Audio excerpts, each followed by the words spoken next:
away once it's 5 minutes. Cool. Everyone can hear me well? Cool, awesome. So yeah, I'm talking about something called. Yeah. Okay. So I'm talking about something called Bitcoin covenants. This is a fairly new, well, not exactly new. It's been proposed since 2016, but its implementation is fairly new. It's basically a different way of securing these funds rather than just rely on the public and private key pairs and whatnot. And there's a lot of I should probably change that because there's a lot of different applications. People are building things on it. So I just want to go through a quick introduction about this.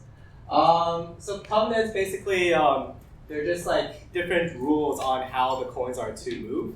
I've commonly described it as something like a programmable check, where if it says, for example, 10 bitcoins to Samir, even if the government seizes the money or if your keys get compromised, the only person they can send it to is Samir, and they have to send it for however much coins and whatnot. This provides a much safer custodial model. In that, again, right now, most of these companies, they're relying on these fancy multi-sigs where you have multiple parties signing it. And even though it's supposed to be secure, it's industry standards, you still have exchanges getting hacked all the time for some unexplainable reason. So again, covenants good for wallets, good for exchanges, whatever other treasuries and other apps, so on and so forth. I kind of just mentioned it already. Keys are brittle. It's basically all or nothing. If it gets compromised, that's basically it. You're essentially just dealing with a blank check at that point, right? A lot of the exploits, and so just quickly again going through things. Covenants, they provide the policies, not just the signatures. You're able to do a lot of limits on how the funds are to be spent. So you can have whitelists, you can have tokens on there, token control movements, so on and so forth, right? So the status of Bitcoin, covenants on Bitcoin, it's a little bit messy, unfortunately. There's everyone and their mother is trying to make proposals, and no one can come up with a way to agree on any of this stuff.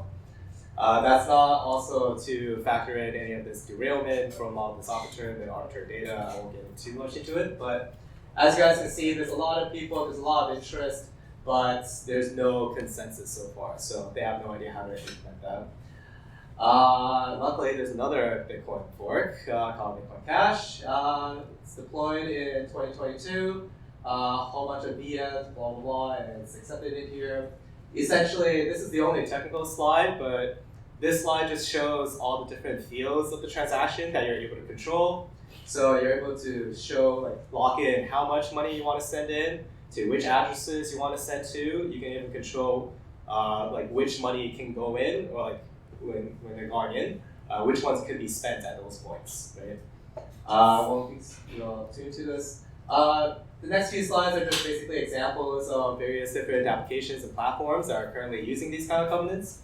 The first one is called Funme.cash. It's a crowdfunding platform where all the funds are locked into these kind of covenants. Anyone can essentially set them up, and essentially it's if you hit the target, then the person can claim the campaign as success. If not, and after a certain time expiration, then people can just refund themselves and just go back to your original funding addresses. I think this platform is also using some on-chain token as a kind of like a receipt to say you actually did put in money into this campaign. Next one is a DEX called Cauldron. So this is, again, fully on Bitcoin Cash. Cool. So it's on Bitcoin Cash, it's UTXO based, blah, blah, blah. Essentially, right here, they have a very, very simple swap platform. So here, they've got a stable coin called MUSD. You can actually stake and put lock some of the coins up for buying liquidity. But again, no EVM, none of that kind of stuff. Very, very lightweight. And the really nice thing is that it's just basically a different way, a new way of securing these funds and leveraging the Bitcoin ecosystem and whatnot. It's very, very cheap to deploy, and it's very, very cheap to send. So. Time. All right. Round of applause for Jerry.